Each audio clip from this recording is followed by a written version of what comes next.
Imagine you are standing in the center of Rome in the year 400 AD. You're surrounded by marble columns that touch the sky. You see aqueducts carrying fresh water over horizons, engineering marvels that span miles of countryside. You see the Colosseum, a stadium that holds 50,000 screaming fans, its limestone walls bleached white by centuries of Mediterranean sun. You're standing in the capital of the greatest empire the world has ever known. An empire that spans 3 continents, from the foggy hills of Britain to the scorching deserts of Egypt, from the olive groves of Spain to the trading ports of Constantinople. If you tapped a Roman citizen on the shoulder and told them that in just 76 years this entire city would be empty ruins, they would have laughed in your face. Rome is eternal, they would say. Rome is invincible. The systems are too big to fail. But they were catastrophically wrong. Now, fast forward to today. Stand in Times Square in New York City. Look at the skyscrapers piercing the clouds. Look at the stock tickers flashing record highs, the dollar signs scrolling endlessly across LED screens. Look at the military power that dominates every ocean on the globe. 11 nuclear aircraft carriers, 800 military bases in 70 countries. If I told you that by the year 2026, the foundations of this American empire would irrevocably crack, you would probably have the exact same reaction as that Roman citizen. America is too big to fail, you would say. But history is not a set of random events. It is a blueprint. It is a repeating cycle of rise and fall, driven by unchanging human nature. Rome didn't fall overnight. It succumbed to a slow-acting poison, a specific economic mistake that ate away at its soul until it was too weak to stand. Today, America has ingested that exact same poison. We are showing the exact same symptoms. The year 2026 is not an arbitrary number. It marks the 250th anniversary of the United States. And 250 years is the historical average lifespan for a global superpower before it undergoes a catastrophic reset. The Achaemenid Persian Empire lasted 220 years. The British Empire's dominance lasted approximately 250 years. We are mathematically at the end of the historical average. What was Rome's fatal mistake? And why is America repeating it faster and on a much larger scale? To understand how the greatest empire in history collapsed from within, we must first understand what made Rome powerful. Rome wasn't always corrupt. In its early days during the Roman Republic, it was a society built on what historians call Stoic virtues: duty, frugality, shared destiny. It was built by hard men, farmers who became soldiers to defend their land and then returned to farming. Economically, this was reflected in their money. For centuries, the Roman currency was the silver denarius. When first created in 201 BC, the denarius contained 4.5 grams of silver at 95% purity. It was sound money. If you held a denarius, you held actual intrinsic value. You didn't have to trust the government. You only had to trust the metal in your hand. This sound money created a stable foundation. It encouraged savings. It allowed for long-term planning. It funded the roads, the aqueducts, and the mighty legions that conquered the known world. Because the money was real, the economy was real. But success is a dangerous drug. As Rome conquered more territory, immense wealth flooded into the capital. The ruling class stopped being warrior farmers and became wealthy aristocrats. The focus shifted from production to consumption. By the time Augustus Caesar proclaimed himself the first emperor in 31 BC, the seeds of decay were already planted. The empire was vast, stretching from England to Egypt. Maintaining this expanse was incredibly expensive. You had to pay hundreds of thousands of soldiers stationed thousands of miles away.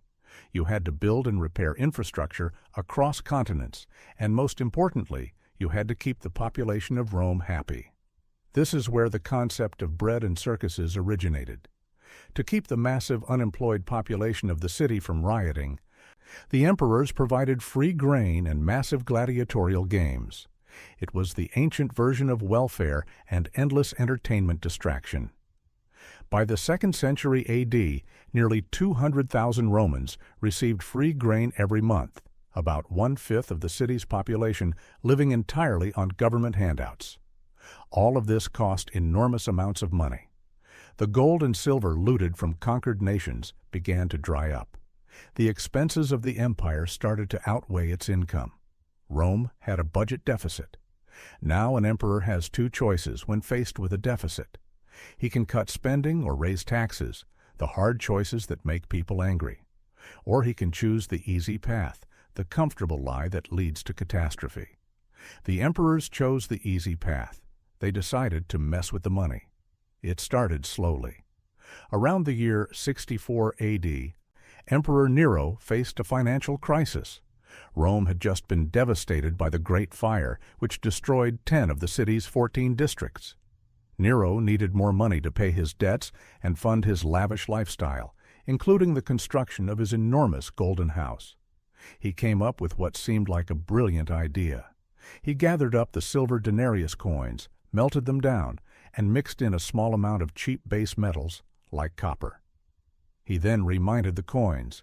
Suddenly, Nero had more coins to spend. The new denarius looked the same as the old one on the surface. It had the emperor's face on it. It was officially declared to be worth the same amount. But in reality, it had less silver. It had less intrinsic value. Nero reduced the silver content from approximately 95% to about 90%, while also reducing the weight from 3.9 grams to 3.41 grams.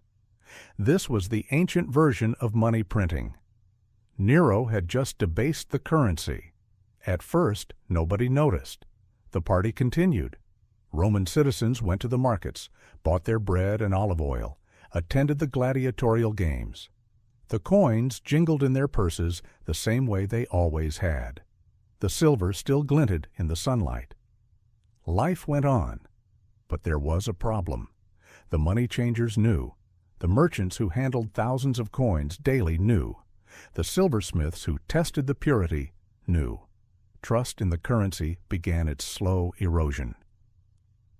When you create money out of thin air, or in this case by diluting precious metal, you don't create wealth. You create an illusion of wealth. And illusions eventually shatter. The tragic irony was that Nero thought he'd solved his financial problem. He had more coins to spend. He could pay his soldiers. He could fund his building projects. He could maintain the bread and circuses. What he didn't realize was that he had opened Pandora's box. He had shown every future emperor that when you run out of money, you don't have to make hard choices. You just change what money means. And that's exactly what they did. Subsequent emperors saw how easy this was. If they needed to fund a war, they just added more copper to the silver mix. If they needed to build a new palace, they just debased the currency a little more. By the time of Emperor Trajan around 107 AD, the denarius contained approximately 80% silver. The quality was slipping, but Rome was still expanding. Trajan conquered Dacia, modern Romania, bringing vast gold and silver mines under Roman control. The influx of precious metals temporarily masked the underlying problem. But the debasement continued. Under Marcus Aurelius, the philosopher-emperor so beloved by historians, debasement actually accelerated. By 170 AD, the denarius was only about 75% silver. Marcus Aurelius, who wrote beautiful meditations about virtue and self-control, was simultaneously destroying the currency that millions of Romans depended on for survival. He was funding the Marcomannic Wars against Germanic tribes on the northern frontier, wars that were bleeding the treasury dry. But here's what nobody understood at the time. Currency debasement wasn't just an economic policy. It was a slow-motion betrayal of every citizen who had trusted the system. Every farmer who had saved coins for his daughter's dowry. Every soldier who had risked his life for promised wages. Every merchant who had extended credit based on the coin's stated value. They were all being robbed, silently, invisibly, over decades. Over the next 200 years, this process accelerated exponentially. By the year 270 AD, under Emperor Aurelian, the denarius had become a joke. It was barely 5% silver. It was basically a bronze coin with a thin silver wash over it that rubbed off after a few uses. When citizens received their wages, they could literally watch the silver coating disappear between their fingers, revealing the cheap copper underneath. The Roman government had effectively stolen the wealth of its people slowly over 2 centuries. But here is the thing about economics. You cannot cheat reality forever. The people of the empire eventually realized what was happening. Merchants, traders, and soldiers realized that the coins they were receiving were junk. They knew the government was lying to them about the value of the money. The result was catastrophic inflation. Because the money was worth less, merchants demanded more of it for the same goods. The price of wheat, oil, and clothing skyrocketed. Historical records show that prices increased by approximately 15,000 times over 2 centuries. This wasn't inflation. This was monetary apocalypse. Savings were wiped out. If you'd saved good silver coins your whole life, the government's new junk coins made your nest egg worthless. A farmer who had diligently saved 1,000 denarii over 30 years of backbreaking labor found that his life savings couldn't buy a single goat. The middle class evaporated. But the emperors weren't trying to destroy their empire. They were trapped by the very system they'd created. Each emperor inherited a worse financial situation than his predecessor. Each made the same choice: debase a little more, kick the problem down the road, let the next guy deal with it. It was not malice. It was cowardice dressed up as pragmatism. To combat the inflation crisis, emperors tried even more desperate measures.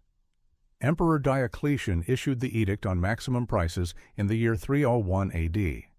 This ancient decree, carved into stone tablets across the empire, made it illegal to raise prices under penalty of death. Diocletian listed maximum prices for over 1,000 goods and services, from wheat to wine, from wool to wagon transport. It failed miserably. Merchants simply stopped selling goods, or they moved their activities to the black market. Why would a grain merchant sell wheat at government-mandated prices when those prices didn't even cover his costs? Better to hide the wheat, bribe a local official, and sell it secretly for real value. Shortages spread across the empire. People were starving in the streets because the economic system had completely broken down.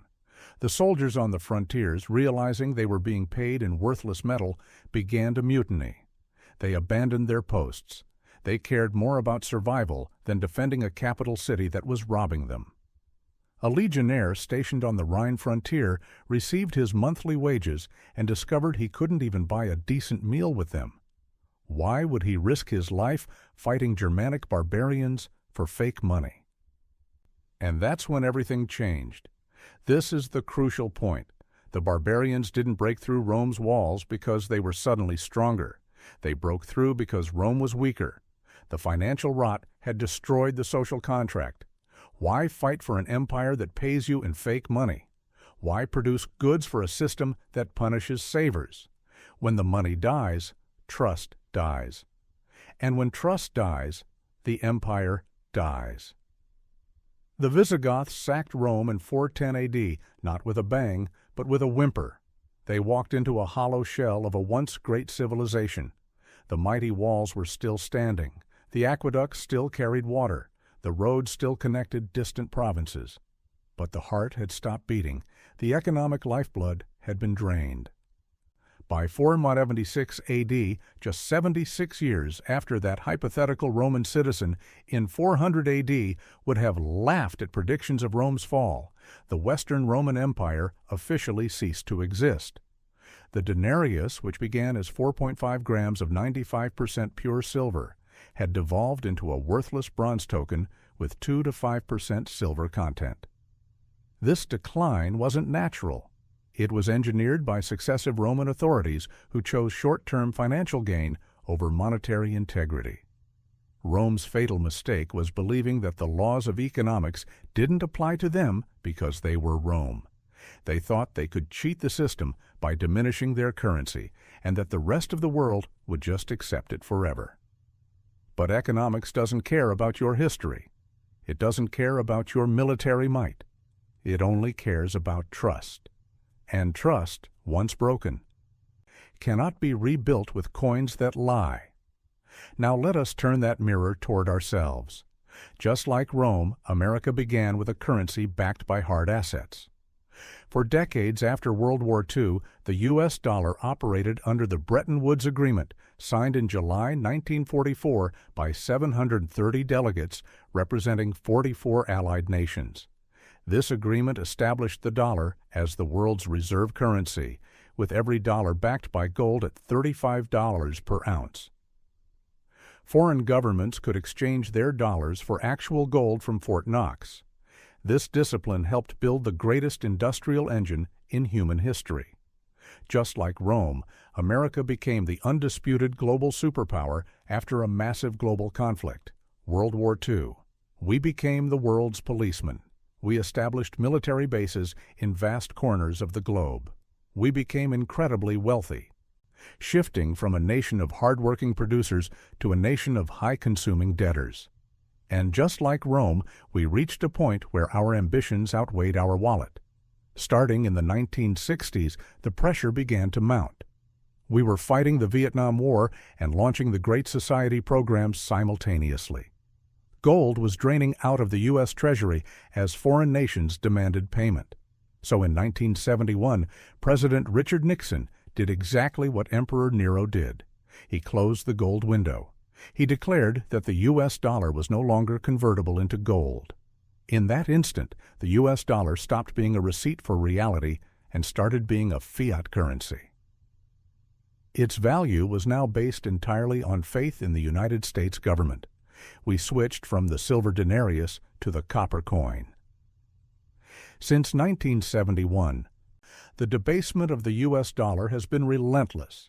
But unlike Rome, which was limited by how fast they could physically melt down and remint metal coins, we have no physical limitations. We can create trillions of dollars with a few keystrokes on a computer at the Federal Reserve. This allows us to speed-run the collapse. What took Rome 200 years, we are achieving in 50. Look at the national debt. As of January 2026, we are over $38 trillion in debt. The Treasury paid out $276 billion in net interest on the national debt in just the final 3 months of 2025. That's $92 billion per month, 13% higher than the year prior. We are now paying more in interest on our debt than we spend on national defense. This number is so large the human brain cannot comprehend it. How are we paying our bills? We are printing the money. The Federal Reserve creates new dollars out of thin air to buy the government's debt. This is exactly the same mechanism as adding base metal to the silver coin. Every new dollar that is printed dilutes the purchasing power of every dollar you worked hard to save. We are already seeing the cracks form. You feel it every time you go to the grocery store. You feel it when you look at housing prices that have become completely disconnected from reality. The government will try to tell you inflation is low, just like Roman emperors claimed their copper coins were silver. But your bank account knows the truth. But here's where the parallel becomes terrifying. Just as Rome faced its inflation crisis, America is facing a crisis of confidence in its currency. China, once the second-largest holder of U.S. Treasury bonds, has reduced its holdings from $901.7 billion in September 2022 to $757.2 billion by March 2025, a massive sell-off. Russia reported in 2024 that 90% of its trade within the BRICS bloc was conducted in national currencies rather than dollars. BRICS nations are developing BRICS Pay, a blockchain-based payment system designed to bypass the dollar entirely. This is not hypothetical. This is happening right now, in 2026. Just like late-stage Rome, America is facing intense internal division. The gap between the super-rich who benefit from the money printing and the working class is wider than at any point since the Gilded Age. We are seeing the rise of bread and circuses. We have massive welfare programs, Social Security, Medicare, food stamps, that politicians dare not cut because it would cost them votes. We are distracted by endless entertainment cycles, social media dopamine loops, and celebrity gossip, while the foundations of our economic house are being eaten away by termites. However, the reality was this. Rome fell because currency debasement destroyed trust, collapsed savings, and shattered the economic foundation that held the empire together. America is following the exact same path. The tragic irony was that both empires had the resources, the knowledge, and the power to choose differently. They simply chose not to. Roman emperors knew debasement was destructive. They had scrolls from Greek historians warning them of this exact pattern. American policymakers know deficit spending is unsustainable. They have libraries full of economic research. Both chose the comfortable lie over the uncomfortable truth. Both chose tomorrow's crisis over today's difficult decision. But there's a difference. Rome didn't have historical precedent. They were writing the playbook as they went. We have the entire playbook. We can see exactly how this story ends. We have 2,000 years of data showing us that currency debasement leads to inflation, inflation leads to social collapse, and social collapse leads to imperial failure, and we're choosing to do it anyway. Trust, once lost, cannot be printed back into existence. The rest of the world is watching. They are weighing our dollar the same way Roman merchants weighed those debased coins. And they are making plans for what comes next. This concludes the story of how empires destroy themselves from within, not through military defeat, but through economic suicide. It teaches us that the most dangerous enemies are not the barbarians at the gates. The most dangerous enemies are the comfortable lies we tell ourselves, the difficult choices we refuse to make, and the trust we betray for short-term political gain. The pattern repeats when nations believe they are exceptions to economic laws. If you want to understand which empires will fall next, and more importantly, how to protect yourself when they do, subscribe now. Join the community of people who've learned to read the economic patterns that predict tomorrow's headlines. Because when the history books are written about 2026, you'll want to be among the few who saw it coming. Comment below. Do you think America can avoid Rome's fate, or are we already past the point of no return? This is The Hidden History. Subscribe now, because patterns don't lie, they just repeat.